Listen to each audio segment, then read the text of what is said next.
Good morning, guys. Today we're going to be talk about the growth model.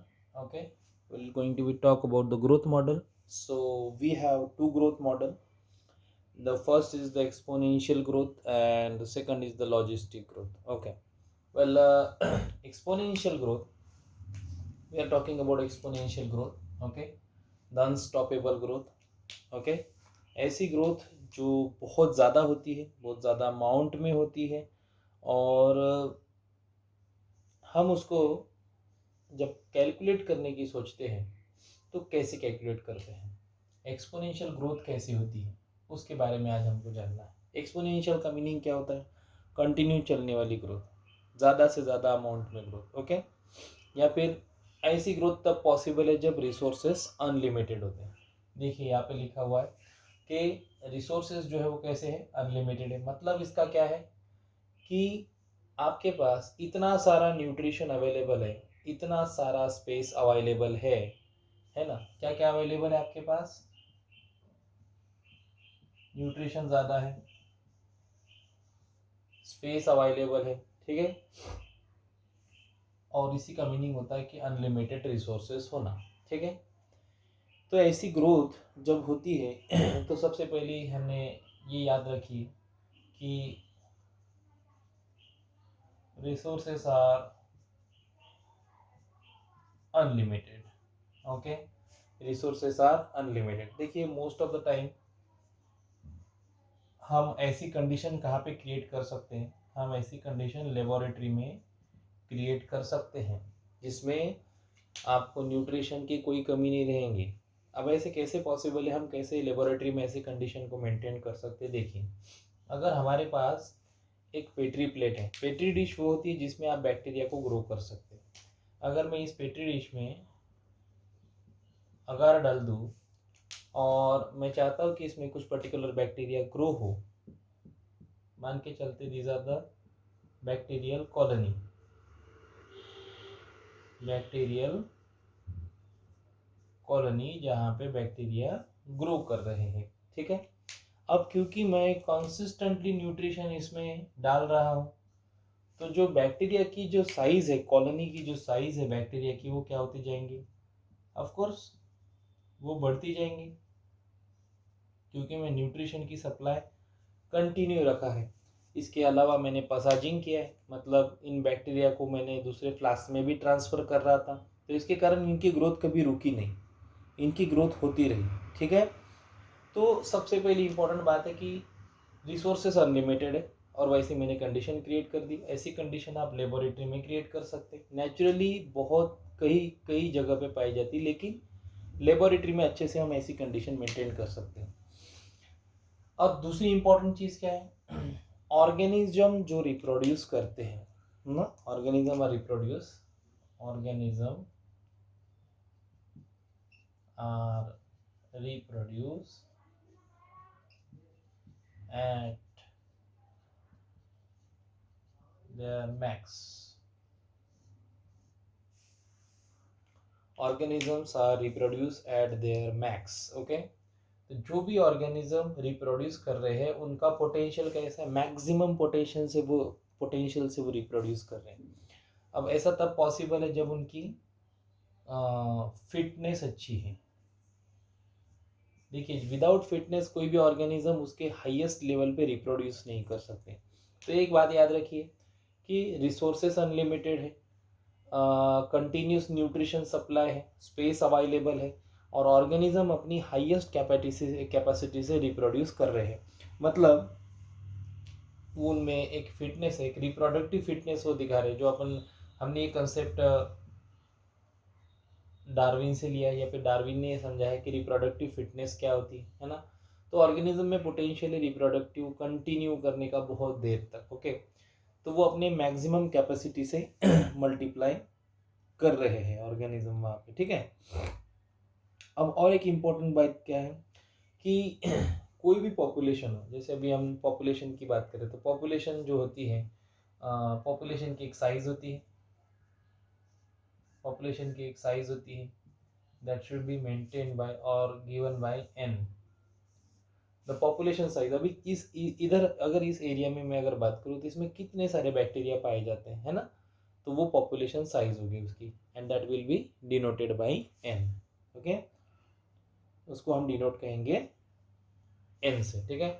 अभी जो population size है वो एक तो इंक्रीज हो सकती है या फिर डिक्रीज हो सकती है। ऑफ कोर्स क्योंकि मैंने यहाँ पे न्यूट्रिशन सप्लाई ज़्यादा रखा है तो उसकी पॉपुलेशन साइज इंक्रीज ही होगी, डिक्रीज होने का कुछ सवाल ही नहीं होता, ठीक है ना। तो इंक्रीज होगी या फिर डिक्रीज होगी, but most of the time when I will going to have the laboratory condition, of course जो पॉपुलेशन साइज है वो इंक्रीज होते जाएंगी, डिक्रीज होने का सवाल नहीं होता, ठीक है, पर लेबोरेटरी होना जरूरी, ठीक है। अब मान के चलते हैं कि इंक्रीज हो रहे हैं। अब जब पॉपुलेशन साइज इनिशियली आपकी इतनी थी और बाद में उसमें इंक्रीज हुआ तो चेंज हुआ, साइज में क्या हो गया, चेंज हो गया। तो ये जो साइज में आने वाला जो चेंज होता है, ठीक है, साइज में आने वाला जो चेंज होता है that is shown by dn upon dt. So the dn, the n, the size n, the population size n was at the initial time, मतलब जीरो टाइम पे कितना था ठीक है, और वो कितने टाइम पे था और पर कैपिटा कितना था, ठीक है। तो पॉपुलेशन हो सकता है कि बर्थ पर कैपिटा कितना, अभी वो इंक्रीज या डिक्रीज कुछ भी हो सकता है, लेकिन उसमें दो पैरामीटर हम स्टडी कर सकते हैं, एक birth per capita and the next is death per capita. Birth per capita या फिर डेथ पर कैपिटा, ठीक है। पॉपुलेशन साइज में चेंज हो रहा है, अब वो इंक्रीज हो रहा है या डिक्रीज हो रहा है उससे कुछ लेना देना नहीं, लेकिन हो सकता है, दोनों हो सकते हैं, ठीक है। अब ज़्यादा बर्थ होंगे तो पर कैपिटल साइज जो रहेंगी पॉपुलेशन की बढ़ जाएगी, डेथ पर कैपिटा ज़्यादा होंगे तो पॉपुलेशन की साइज क्या हो जाएंगी, कम हो जाएंगी, है ना। तो वो जो चेंज होता है पॉपुलेशन साइज में that will be shown bye dn upon dt। Okay, कितने बर्थ हुए और कितने डेथ हुए हम उससे समझ सकते हैं, पर टाइम, पर एक पर्टिकुलर टाइम पीरियड में कितनी चेंज आई पॉपुलेशन में, और आने वाली चेंज पॉपुलेशन में हो सकती है बर्थ के कारण आई हो बहुत ज़्यादा या फिर डेथ, अब दोनों के कारण हो सकती है। डेफिनेटली ना पॉपुलेशन साइज बढ़ रही है, दो डेफिनेटली बढ़ रही है, लेकिन जो ओल्ड पॉपुलेशन रहेंगी वो ख़त्म भी तो हो रही है, तो कुछ इंडिविजुअल्स एलिमिनेट हो रहे हैं क्योंकि उनका ओल्ड एज हो गया है, और कुछ इंडिविजुअल ऐड हो रहे हैं, मतलब ये किसके कारण है, ये बर्थ के कारण है। तो फिर चेंज हो रही पॉपुलेशन में उसमें डेथ का भी रोल आ गया और बर्थ का भी रोल आ गया, है ना। तो इसीलिए जब इसका एक मैथमेटिकल और एक सिंपल इक्वेशन जब इसका बनता है, यानी सिंपल इक्वेशन जब हम इसको ड्रॉ करते हैं तो हम उस इक्वेशन को ऐसे ड्रॉ करते हैं, बी माइनस डी ऐसे, ठीक है। अब ये जो बी है वो क्या है, ठीक है, और जो डी है वो क्या है।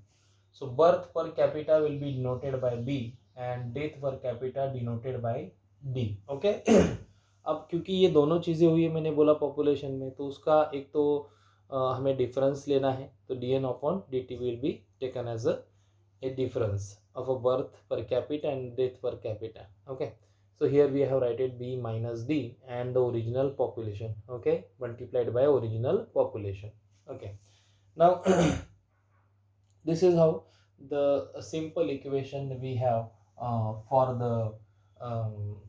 for the exponential growth. Okay, the growth which is continually growing. Okay, now when we will calculate the exponential growth in a mathematical calculus form, अगर हम मैथमेटिकल कैलकुलस फॉर्म में उसको अगर ग्रोथ को शो करना चाहते हैं then it will be shown by something very different type of things. Okay, हमें कुछ अलग तरीके से उसे शो करना पड़ेगा।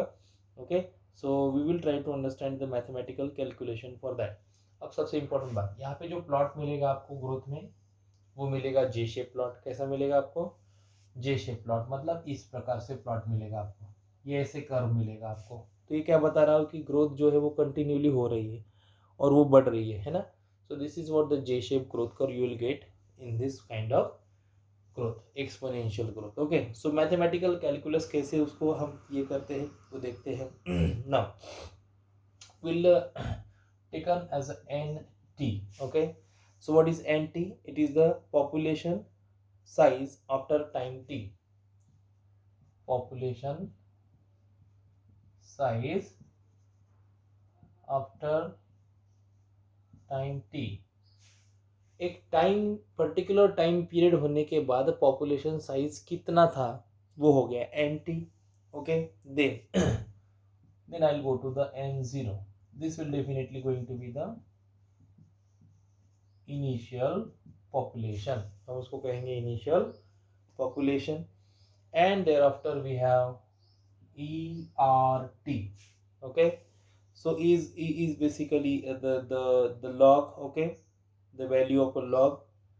Okay, so E is the value of a log. So I'll say this is as the log value. अब देखिए लॉग वैल्यू जो होंगी वो चेंज होते रहेंगी. पॉपुलेशन साइज जो भी होगा जिस हिसाब से होगा उसके हिसाब से लॉग की वैल्यू क्या होती जाएंगी, चेंज होते जाएंगी. Okay, simple. और जो आपका आर है, तो आर जो है, this r is basically we can say this is the natural size in a population. R stand for natural size in population.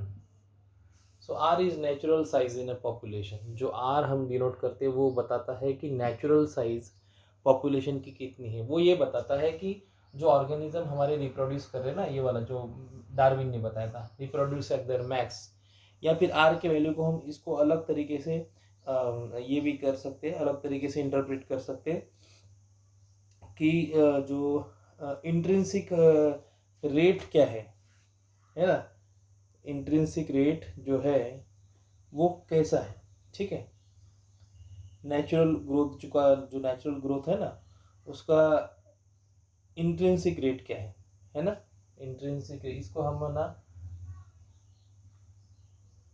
Intrinsic rate भी कह सकते हैं. Intrinsic rate of a natural growth we can say to the r. Okay, fine. So और जो आपका t है, this t is the time period. The t is the time period. Okay, so this is what the mathematical calculus equation you will get for the exponential growth. Okay, तो जैसे ही जिस भी हिसाब से आपका साइज पॉपुलेशन चेंज होगा, to calculate that we should show this kind of mathematical expression. Okay, इससे हमें ये पता चलेगा कि एक्सपोनेंशियल ग्रोथ किस प्रकार से हो रही है. ठीक है ना. अब हम अगर इसको सिंपल इक्वेशन से भी निकलना चाहें कि ग्रोथ में क्या चेंज आए, तो हम ये वाला फॉर्मूला भी यूज कर सकते हैं. And we can simply write the difference between the birth and the death, है ना, birth and the death as a r. we can write this instead of b minus d because this will be the difference of a birth and the death per capita. Okay, so that will be calculated as a r. Okay, the difference. Okay, so the total equation will become then dn upon dt rn. N is the population size. Okay, n is the population size. तो हम इससे भी calculate कर सकते हैं या फिर इससे भी कैलकुलेट कर सकते हैं. ठीक है, so this formula will be for the calculation of the exponential growth. Okay, अब यहाँ पे हमने बोला कि जो e है, e is the value of a log or the base of natural logarithm. We can say it is the base of natural logarithm. Okay, और इसका एक पर्टिकुलर एक इम्पोर्टेंट वैल्यू होता है 2.7118. something is the value. Okay, so this is how the log value is. Okay, I think it is 71828. Okay, so this will be the base of natural log. Okay, and that value will be changed according to the size of the population. Okay, so this is what we called as the exponential growth. Thank you so much.